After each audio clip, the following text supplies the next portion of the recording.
Hey, this is Kez, And Violet. and this is season 2 of Nightmares at Midnight.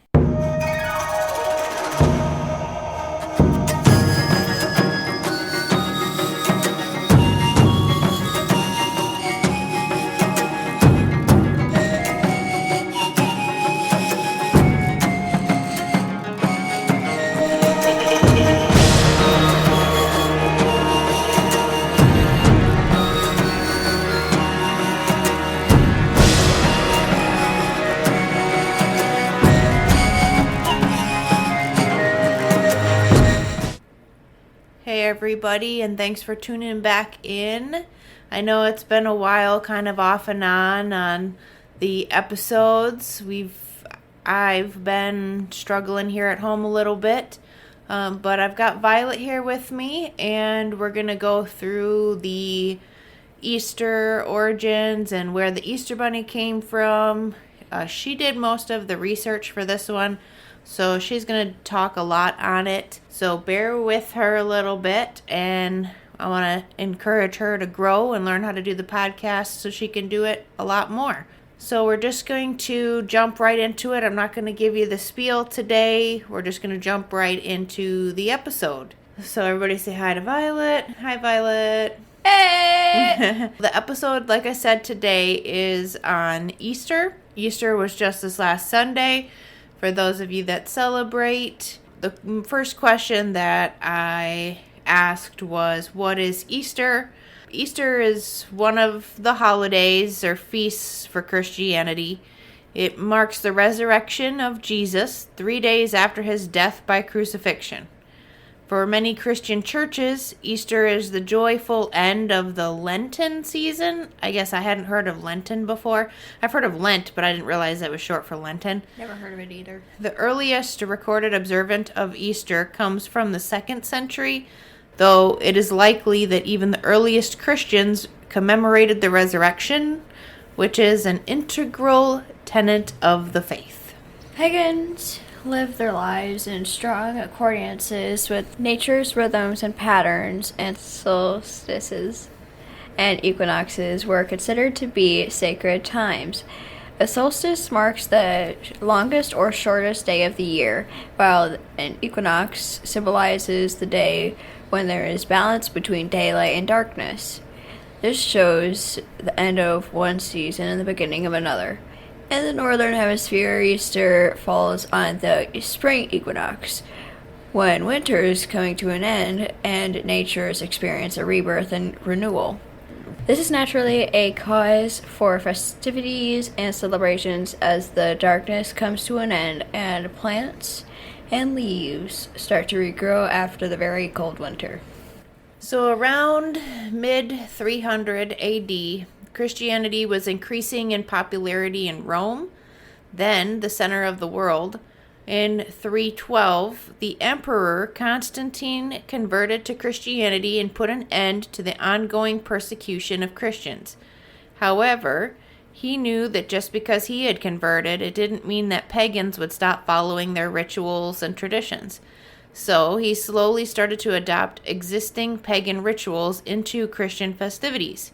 In 325 AD, the church council, known as the Council of Nicaea? Nicaea? I'm not sure how that C is pronounced there. First decided that Easter's celebration should fall on the Sunday after the first full moon of the spring equinox. And thus, Easter Sunday was born. And symbols associated with nature's rebirth and renewal came to be associated with the rebirth or resurrection of Christ. There were plenty of parallel rival resurrected saviors too. The Sumerian goddess Inanna or Ishtar. Don't shoot me or hang me up here if I'm pronouncing these wrong. I'm sorry. That goddess was hung naked on a stake and was subsequently resurrected and ascended from the underworld. Another one is one of the older Egyptians. Horus was born on December 25th. Horus and his damaged eye became symbols of life and rebirth. Mithras was born on what we now call Christmas Day, and his followers celebrated the spring equinox.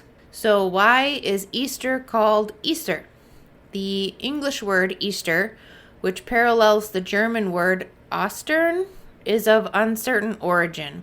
It likely derives from the Christian designation of Easter week, as in albis or albis. It's a Latin phrase that was understood as the plural of alba, which means dawn, and became Eosterum in Old High German. So the Latin and Greek Pascha, which means Passover, provides the root for Pax, the French word for Easter. So that was a lot. I don't know if you took away much from that, but lots of different languages. Roundabout, it all narrowed down to Easter. Okay, where did the Easter Bunny originally came from? The Bible makes no mention of a long-eared, short-tailed creature who delivers the colorful, decorated eggs to well-behaved children on Easter Sunday.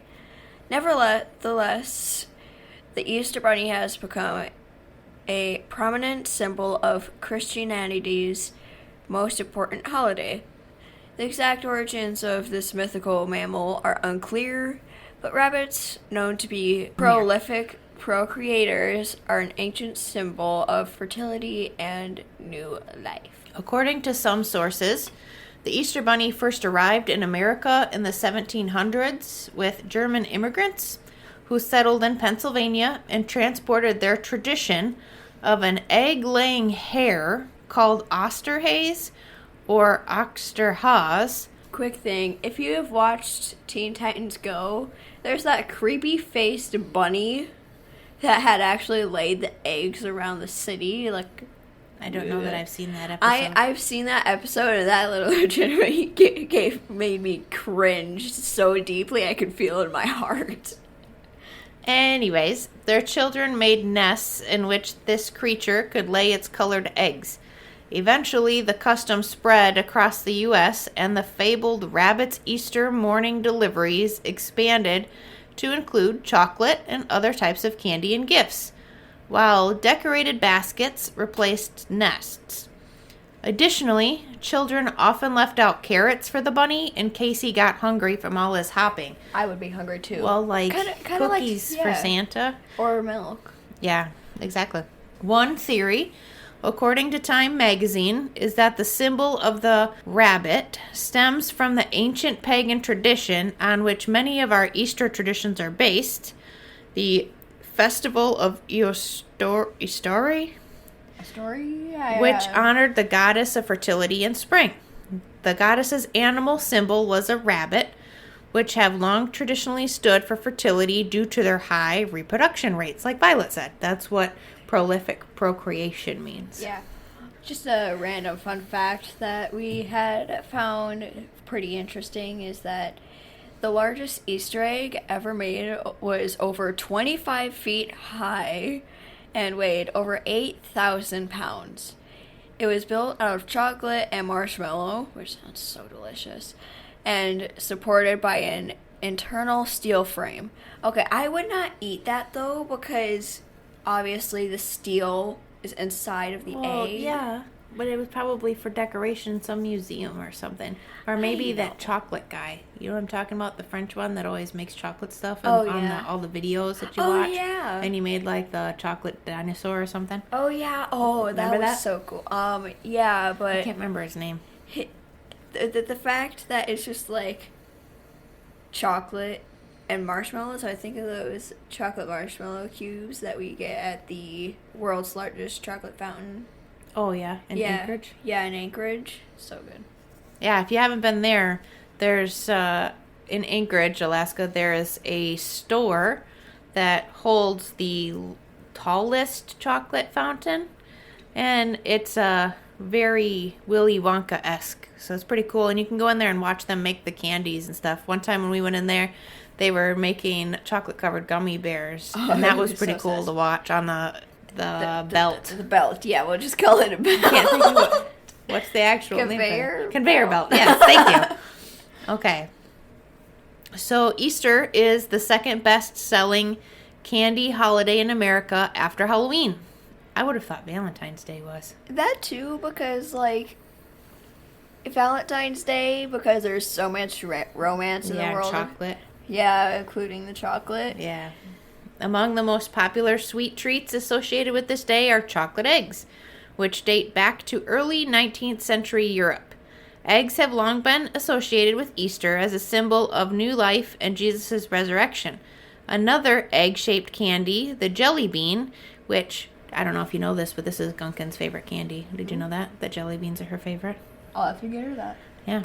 The jelly beans became associated with Easter in the 1930s, although the jelly beans' origins reportedly date all the way back to the biblical era concoction called a Turkish delight. I don't know what I've heard of Turkish delights.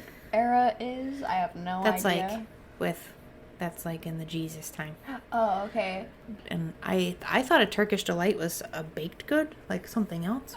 Maybe. Well, because it's Turkish, I'm guessing somewhere around Thanksgiving, obviously. Because of the turkey. No, that's not what that means. Yeah, I know. You can't blame me for wanting turkey. According to the National Confectioners Association, which, yes, that is a thing, over 16 billion jelly beans are made in the U.S. each year for Easter, enough to fill a giant egg measuring 89 feet high and 60 feet wide. For the past decade, the top-selling non-chocolate Easter candy has been the Marshmallow Peep, gross, a sugary pastel-colored confection. Quick fact about those is actually they are very highly flammable. I did not know that. Yeah, they're very I can't say I just lit one on fire just to watch it burn. I haven't either, but still, I found out that fact while I was doing research, and I'm just like, huh. I just think they're gross. I also think they're gross. The best way to eat a peep is to throw it in the garbage. More interesting facts is in Australia, the spring holiday is greeted with the Easter bilby, an endangered rabbit-like marsupial native to that country. Other gift-bearing animals include the Easter cuckoo in Switzerland and, in some parts of Germany, the Easter fox or the Easter rooster. Okay, I want the Easter fox. Gib. Yeah, I think that's pretty cool to have other things besides bunnies. I like that they put in the Easter fox because, one, imagine this little fox carrying this little basket of, like, Would he have a suit coat? Yes. With a little flower crown on his top hat with a little monocle. Yep, That'd be and so he just cute. delivers them right to your door. Don't stab me in the heart. Now, to get to the spooky part of an otherwise happy and bright holiday, while researching, Violet found a legend, and it's movie related, but she's going to tell you about it. Mostly, it's a legend. Okay, so we are going to be talking about the Bunnyman Bridge legend. I don't know if you guys have heard of it, but this one kind of creeped me out due to what technically happened. Okay, so let's dive right in. For more than 25 years, stories of the Bunnyman have been kept alive primarily amongst our teenage population. That's you. Yep. Over the years, the story has evolved into a ghost story suitable for parties, campouts, and any occasion that such tales are exchanged. It was at one such gathering in 1976 that the author first heard it told. The quote-unquote, the Bunnyman was said to be responsible for the two deaths of two disobedient children in the Clifton area. I have never been there, never heard of it really until I look this up. Others were rumored to have disappeared, and there was talk of animals horribly mutilated. I never actually saw the Bunnyman otherwise than in pictures, but I have heard that people have strayed away into the woods, especially at night, definitely near that ridge. So most childhood ghost stories are forgotten as one gets older. However, the Bunnyman followed me, meaning memory-wise, no, he did not stalk this person. If he stalked that person, I'd just be like, call the police. After graduating from college, I accepted a position with the Fairfax Country Public Library, eventually becoming an information specialist in the Virginia room. One day in 1992, a very well-spoken young lady came into the Virginia room with a question. She wanted to know how she could find information on a murder that was supposed to have taken place near her home. As I interviewed the patron to ascertain what hard facts she had to go on, some vague memory nagged at me.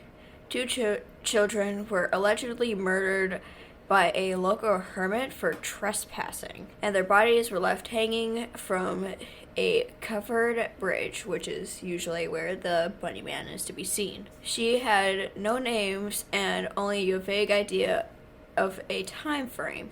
The whole story seems a little fantastic, but the thing that really bothered her was the guy was supposed to be an escaped inmate dressed in a bunny suit, which is how the bunny man was technically created, because it was a man in a bunny suit. At this point, even though the story had evolved a bit, I recognized a tale from my own youth. We were unable to confirm any elements of the story as she or I had first heard it, and I put it down in my mind as a story fabricated to scare children. So pretty much people use it to scare their kids when their kids aren't learning. You mean like aren't listening? Aren't listening, yeah. So the part that you just told, that guy just told his story about it. Yeah. His interaction with it. Or hers. I do not know the specific gender. Oh, I have not found that out. okay. I didn't say. Okay, so here's some official reports. October 18th, the soul on Robert Bennett and his fiancée. I think this is the one of where they were both sitting in the car together, just looking at the view. So the man, Robert Bennett, next to his fiancée, he, in those like corner mirrors of your doors and everything, well, he saw a figure with 2 long ears and supposedly looked like a bunny. And as he told his fiancée to be quiet for just a moment, and they heard footsteps coming towards their car, then he saw the figure running at their car. The figure he saw had a hatchet in their hand, and they smashed that hatchet into the window and was screaming, "You're trespassing, you're trespassing." And then the figure ran off, leaving its hatchet in the car window. So that's what that incident was. 10:30 p.m. on October 29th, 1970, 6 officers responded to 5307 Guinea Road for a subject dressed as a rabbit with an axe. The officers found no rabbit, and the case was turned over to investigator W.L. Johnson of the Criminal Investigation Bureau. The police set up a stakeout, but the Axeman never materialized. On November 4th, investigator Johnson received a call from a resident of the area who informed him that her son claimed to know the identity of the Bunny Man. She stated that some of the neighborhood children who have been seen or been with the Bunny Man described him as an older teenager. Johnson interviewed the son and eventually learned that he has not actually met the Bunny Man, but has only heard of the Bunny Man at school. On March 14th, 1971, Johnson wrote the following summary.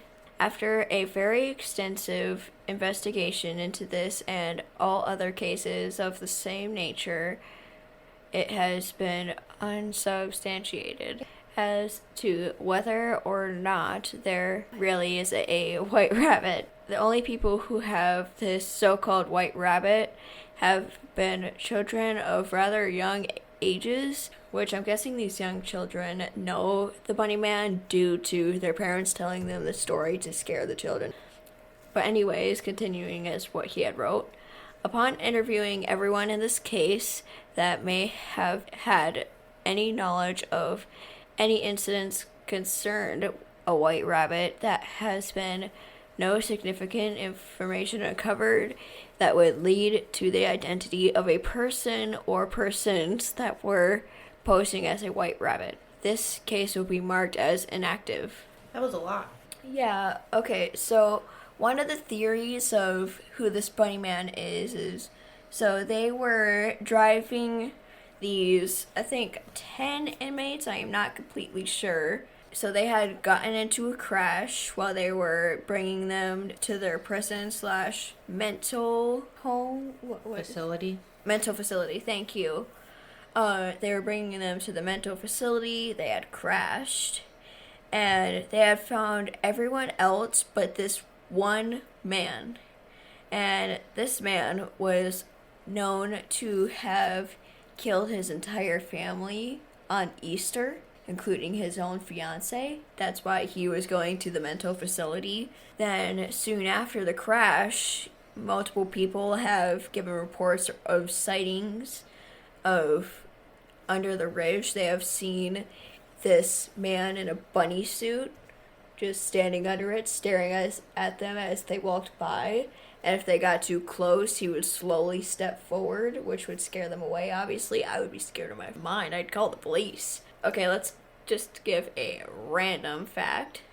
The Bunny Man Bridge was featured in the Fox documentary Scariest Places on Earth and is mentioned across the internet. I found some merch with things like an adult holding either a hatchet or an axe in his hand. Some show the Bunny Man Bridge on it with the logo above the Bunny Man. There's also a beer company called Bunny Man Brewing. You're welcome. Yeah, for the people who enjoy finding new drinks to investigate. Let's just go to the movies that I have found included. Okay. So I found some movies while I was researching of the Bunny Man. One of them was called Bunny Man's Vengeance or the Bunny Man Massacre. The Bunny Man's Vengeance is about the quote-unquote Bunny Man who returns to his family's haunted house and then unleashes his bloodlust, killing many people in the process. And the cover of it, the quote-unquote Bunny Man is holding a chainsaw, which is different from an axe originally, and is pretty much the most seen part of the cover. And with a few people with like hoods on their heads. The Bunny Man Massacre is about a man in a bunny suit whose bloodlust is released on a town, killing anything that is seen in his path. A man known as Joe helps dispose of the bodies, selling them as beef jerky in his shop. That is so gross. Like, and people don't even know that. It's very, Jeffrey Dahmer. That's not what I was gonna say. Oh, what were you gonna say? I was gonna say Demon on Barber Street. I don't think I've heard of that. It's got Johnny Depp and Helena Bonham Carter. I almost forgot. And he is a barber, and he kills people, and then drops them through the floor, and she cooks them into her meat pies and sells them back to the community.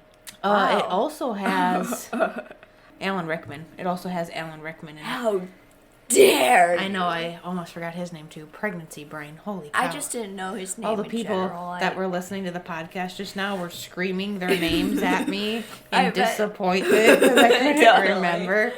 I just don't know their names really, and plus, I only know him as Snape. Right. So I'm just like... she's... No, my lord. She's one of the characters. Bellatrix. Okay. Yep, sorry, got off topic. So the deputy of this town gets suspicious of the disappearances of some of his men that he had in his department. And he decided to investigate. During his investigation, he finds two sisters that are persistent to not die in Joe's and the Bunny Man's hands. I wouldn't say hands for the Bunny Man, it would be more like paws. Anyways. I had watched the trailer, and I definitely do not suggest it unless you're, like, immune to horror. I didn't think it was that scary. I felt it was very, like, B-rated movie. Yeah, but the one I watched was darker. Okay. Do you have anything more on the Bunny Man? That's pretty much all I have. Otherwise, yeah, just a man in a bunny suit who likes killing people. Yeah. Well. Oh, and he also survived on bunnies by killing them and eating all their organs. I mean, I love rabbit. Including throw their some heart. honey on there. Okay, maybe not the organs, but still. Throw some honey on there and bake it. Oh, yeah. And then he would also hang them on the ridge or in With trees. some green beans. Anyways. Let's not get hungry here. I'm already hungry. Well, that's about all we have on the Easter Bunny. But I do have a closing word to say. Unfortunately, we are going to go dark on the podcast for a while. I'm not sure how long, and it will not be permanent. For sure not be permanent. If it was permanent, we would just be like, okay, and this is your last episode. Goodbye. But it definitely is not. Yeah. But between working a new full-time job and finishing my last semester of school for a while and being pregnant, which has been causing me quite a lot of health issues, we're just going to have to put this on pause for a while. I'm thinking hopefully either in the summertime or fall after baby is born, we can pick back up. I just want to thank all of my listeners, and please continue to message me. I probably get a message a day from you guys with suggestions of new episodes, and I absolutely love that.